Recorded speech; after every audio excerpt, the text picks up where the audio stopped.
चलो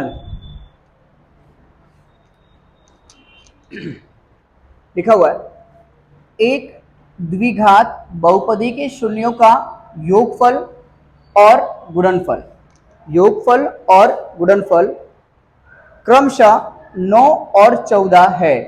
तो इस पर से द्विघात बहुपदी प्राप्त कीजिए। गुजराती में द्विघात बहुपदी मेळवो या प्राप्त करो, बराबर। तो सबसे पहले तो आपको ये पता होना चाहिए कि द्विघात जो बहुपदी होती है वो होती कैसी है। ठीक है, द्विघात बहुपदी, देखो द्विघात बहुपदी का समीकरण कुछ ऐसे होता है। यहां पर द्विघात बहुपदी बराबर ए एक्स स्क्वायर प्लस सी, ये होता है द्विघात बहुपदी। द्विघात का मतलब है कि मैक्सिमम उसके ऊपर दो घात होनी चाहिए। जैसे यहाँ पे मैक्सिमम दो घात है, दो घात जैसे 2 1 0, दो के बाद एक के बाद 0, यानी उल्टे क्रम में होना चाहिए।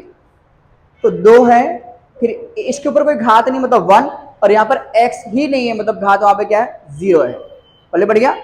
अब ये रहेगा कि जो यहां पर जो a है, ये जो b है, जो c है, यहां पर कोई ना कोई संख्या आपको लिखनी है, a b और c पर आपको कोई ना कोई संख्या लिखनी है। और वो संख्या क्या होगी वो निकालने के लिए हम क्या करेंगे, यहाँ पे दे रखा है क्या, योगफल आपको दे रखा है और गुणनफल दे रखा है। और आपको पता है कि शून्यों का योगफल और शून्यों के गुणनफल में a b और c तीनों आते हैं। तो वहां से आपको a b और c मिल जाएंगे।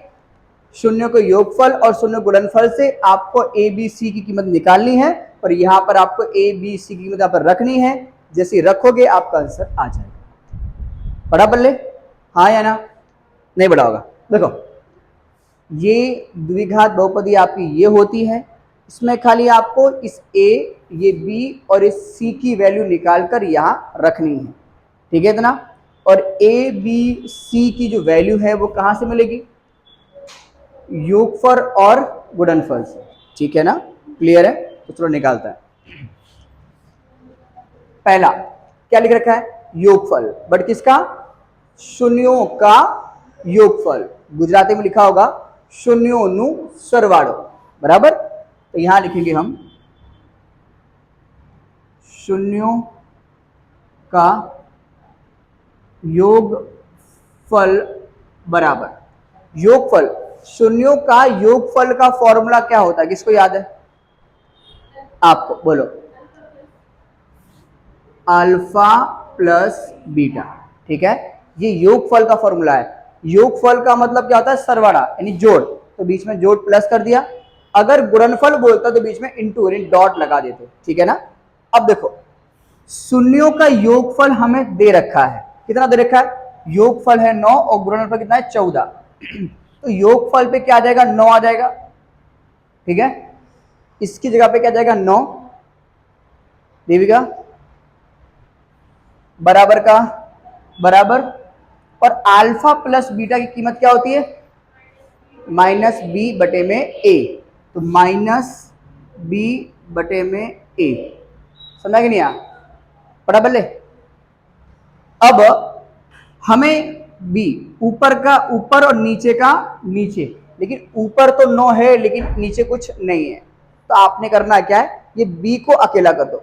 ये बी अकेला कब होगा, जब ए यहां से उठकर इस बराबर के इधर आ जाएगा। अभी ये बताओ ये जो ए है वो कहां है, नीचे मतलब भाग में है, कहां पर है, और भाग की संख्या बराबर के जब इधर आती है तो वो कहां जाती है, गुणा में, गुणा में जाती है ना।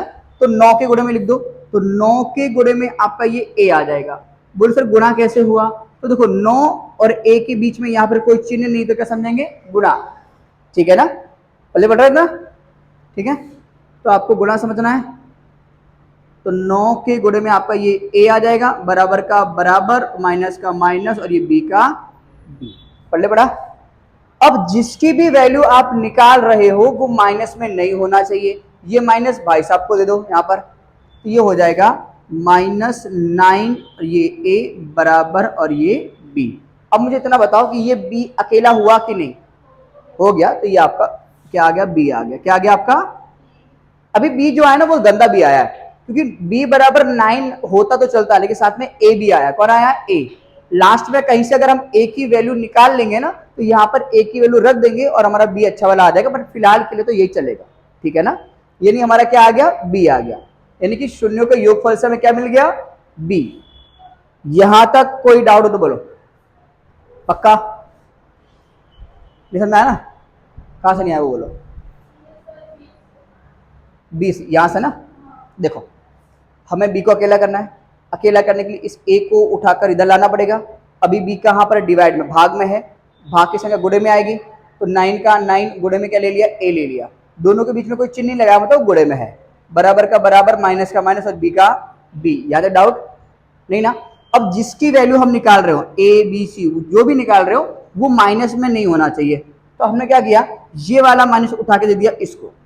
देखो ये माइनस खाली यहां से उठ के यहां पर आ गया, बाकी सब सेम है।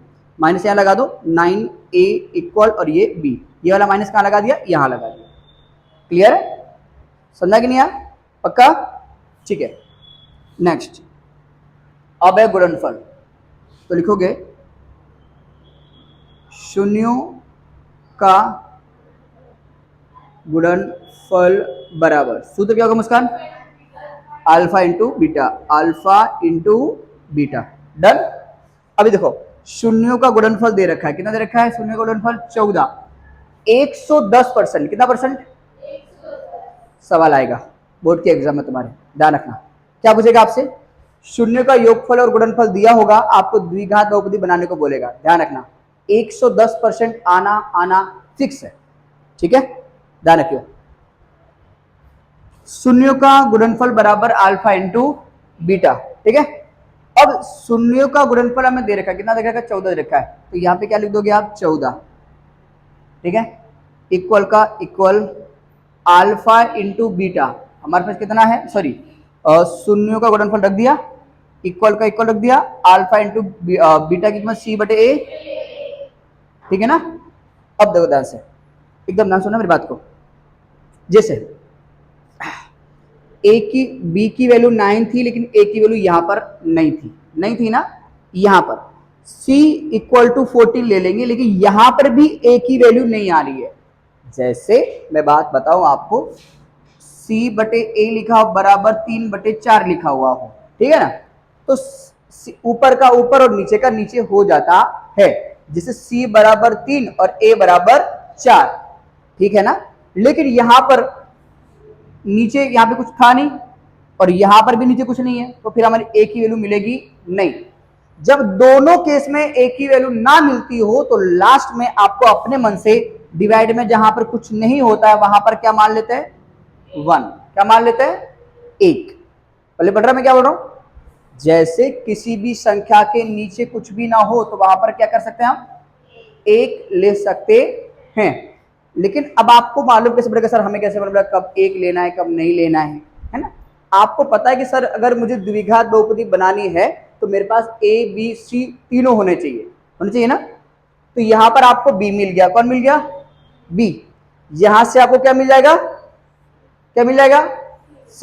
लेकिन a की वैल्यू अभी भी मिल रही नहीं है। जब a की वैल्यू दोनों कंडीशन में ना मिले, तो आपको अपने मन से क्या ले लेना है? समझ में आया? पल्ले बड़ा लक्ष्मी नहीं समझ आ रहा है? अरे भैया मैं क्या बोल रहा हूं, ऊपर हमें क्या, ऊपर हमें a की वैल्यू मिली, जैसे 9 के बटे में नीचे कोई था क्या? अगर 9 के बटे में यहीं पर कोई संख्या हो जाती तो b बराबर 9 और a बराबर जो भी लिखा होता वो ले लेते, ठीक है। तो नीचे हमें 1 लेने की जरूरत नहीं थी, लेकिन ऊपर हमें सिर्फ किसकी वैल्यू मिली? b की वैल्यू मिली। और यहां किसकी वैल्यू मिल रही है? c की वैल्यू। किसकी वैल्यू मिल रही है? c की, क्योंकि ऊपर c है और यहाँ पर 14 है, तो c का 14 हो जाएगा। लेकिन आपको यहाँ पे किसकी वैल्यू नहीं मिल रही है? लक्ष्मी, किसकी? a की। जब आपको a की वैल्यू ना मिले तब तो क्या ले लोगी? पल्ले बढ़ रहा है? नहीं बढ़ रहा बीबी, है ना। अगर नॉर्मली आपको अगर a की वैल्यू मिलती हो तो वही की वही लेनी है, अगर ना मिल रही हो तो 1 ले लेना है, ठीक है। जैसे यहां पर लिखा हुआ है शून्यों का गुणनफल 14 दे रखा है। अब यहाँ पे 14 ना देकर ऐसा लिखा होता कि 14/3 लिखा होता, 14/3 लिखा होता। क्या लिखा होता? तो हम यहाँ पे क्या लिखते? 14 बटे में 3 लिखते, ठीक है।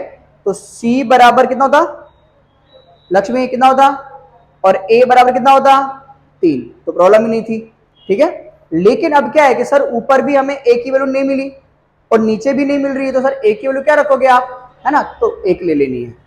तो क्या करना, शांति से 1 ले लेना, ठीक है ना, पहले बढ़ रहा था ना, ठीक है। अब इसको अलग अलग कर दो, C बराबर 14 और A बराबर 1, इसीलिए C बराबर 14 और A बराबर 1। कोई डाउट तो बोलो यहां तक, पक्का। देखो आपके पास A आ गया, C आ गया, अब खाली जो B हमारा आया था, B कितना गंदा गंदा आया था ना, है ना, इसमें अब इसको अच्छा कर दो। अच्छा कैसे करोगे, ध्यान देना आप, देखो B बराबर -9/A था ना, -9 गुणे A था, -9 गुणे A, ठीक है बेटा, ये आपका A है। कोई डाउट यहां तक है, खाली कॉपी किया है। देखो B का B, बराबर का बराबर, माइनस का माइनस, 9 का 9, और A की रख दो वैल्यू जो अभी आपने निकाली। 1 की वैल्यू कितनी निकाली बेटा आपने, 1 यहां रख दो। B बराबर माइनस का माइनस, 9 एकम लक्ष्मी, पक्का। जब भी किसी की वैल्यू रखोगे तो उसको ब्रैकेट में रखना है, और ब्रैकेट का मतलब गुणा होता है, क्या होता है, तो गुणा कर लेना है। लक्ष्मी ये बताओ आपको ये समझना है, A की वैल्यू 1 कैसे ली हमने, वेरी गुड। देखो आपके पास प्रॉपर अच्छा वाला A आ गया, अच्छा वाला B आ गया, अच्छा वाला C आ गया, तीनों आ गए। अब रख दो वहां पर द्विघात समीकरण में, रख दो वहां पर। देखो लक्ष्मी ये वीडियोस वगैरह जो है वो आप लोग के लिए ही है, ताकि जब सवाल करने बैठो और कहीं कंफ्यूजन आ जाए, कहीं डाउट आ जाए कि सर अब समझ में नहीं आ रहा कैसे करूं, है ना, तो उस समय आपको वीडियो प्ले करके देख लेना और समझ लेना कि कौन सी चीज कैसे समझाई थी, ठीक है। अब वापिस से आपको लिखना है द्विघात बहुपदी, ये तो मैंने पहले आपको समझाने के लिए लिख दिया था, अब आपको वापिस से लिखना है द्विघात बहुपदी। तो यहाँ ऐसे करके लिखोगे, द्विघात बहुपदी बराबर, लिख दो यहाँ पर क्या होता है, ax² plus bx plus c, ठीक है ना। अब a b c की यहाँ पे वैल्यू रख दो, बराबर का बराबर a में कितना हमारे पास 1 ना, तो यहाँ लिख दो 1, और ये x² प्लस b में -9, ठीक है। तो ये ऐसे गंदा लगेगा ना, तो ब्रैकेट में रख देना -9, और ये आपका x प्लस c में 14 है, तो यहाँ लिख देना 14। पहले यहां तक कोई डाउट हो तो बोलो, पक्का, किसी को नहीं है। अब ये जो ब्रैकेट है ना, ब्रैकेट नहीं होना चाहिए, ब्रैकेट ओपन कर दो। लक्ष्मी मुझे एक बार बताओ, किसी भी संख्या को गुणा अगर हम 1 में करें तो क्या आंसर आता है, किसी भी संख्या का गुणा अगर हम 1 में करें तो क्या आंसर आता है, 1 नहीं आएगा। 1 का गुणा अब जिसके साथ करोगे ना वही का वही आएगा, जिसके साथ करो, जैसे 1 1 1 1 2 3 4 और ये 5। लक्ष्मी याद है ना, आपने बोला कि 1 का गुणा किसी भी संख्या से करेंगे तो 1 ही आएगा ना, ध्यान देना। लक्ष्मी 1 का गुणा 2 में करो कितना आएगा, पक्का, कैसे। लक्ष्मी ये कितना लिखा हुआ है, ये कितना है, 2 एकम 2 आया, ये कितना लक्ष्मी, ये कितना है, 3 एकम, ये कितना है, ये कितना है, 4 एकम 4, ये कितना है, ये कितना है, कितना अंतर आएगा 5। यानी कि किसी भी संख्या का गुणा अगर आप 1 में करते हो तो उसका आंसर आप जिसके साथ कर रहे हो ना वो आंसर आएगा, 1 नहीं आएगा। वैसे ही 1 का गुणा मैं x² में करूंगा तो आंसर क्या आएगा, x², पढ़ा पहले। तो यहां पर x², ये प्लस ये माइनस, प्लस और माइनस क्या होगा बेटा, प्लस और माइनस क्या होगा, माइनस, है ना, क्योंकि यहाँ पे ब्रैकेट है और ब्रैकेट का मतलब गुणा है, और वो जब भी गुणा करते तो चिन्ह बदलता है। तो प्लस और माइनस, माइनस 9 का 9, और 9 को गुणा x में करेंगे तो x का x, प्लस का प्लस, और 14 का 14। कहीं भी कोई ब्रैकेट है क्या, नहीं है ना, बस ये आपका आंसर आ गया। इसको आपको एक ब्रैकेट में ऐसे क्लोज कर देना है, बंद कर देना है, बंद कर दिया, ठीक है। अब ये द्विघात बहुपदी आपने बनाई है कि आपको बनी हुई मिली थी? बनाई है ना, इसलिए यहाँ पे क्या लगा दोगे? के। क्या लगा दोगे? के। इसको ऐसे पहले बंद कर देना, इसे बंद कर देना, और यहाँ पे एक क्या लगा दोगे? यहाँ पर के। क्या लगाओगे? के। के ही बोलता है। क्या बोलता है? कोई बात, चलेगा। जब ये जो के लगाया है ना, ये कब कब लगाओगे? जब द्विघात बहुपदी आप खुद बनाओगे, ठीक है ना। के का मतलब कांस्टेंट होता है, अचलांक, ठीक है। ये के ये दर्शा रहा है कि ये द्विघात बहुपदी आपने बनाई है या आपको बनी हुई नहीं मिला था, ठीक है। ऐसा कोई सवाल आए जिसमें लिखा हो कि द्विघात बहुपदी बनाओ, तो जब आप द्विघात बहुपदी बना लोगे उसको ब्रैकेट में रख के लास्ट में क्या लगा दोगे? के। ठीक है ना, क्लियर है। इसी के साथ आपका सेक्शन भी आज कंप्लीट हो गया, ठीक है। जो भी सवाल आपके रह गए होंगे मैंने यूट्यूब पे डाल रखे हैं, आप वहां से चैप्टर नंबर 2 के, किसके? चैप्टर नंबर 2 के आपके देख लेने और आपको आ जाएंगे, ठीक है। और अभी के लिए मैं उसमें लिख ही रहा हूँ 2024-25 नहीं 25-26 लिख के आएगा। क्या लिख के आएगा? 25-26 अभी की स्टैंड की न्यू वीडियोस, ठीक है। चलो कर दो बेटा।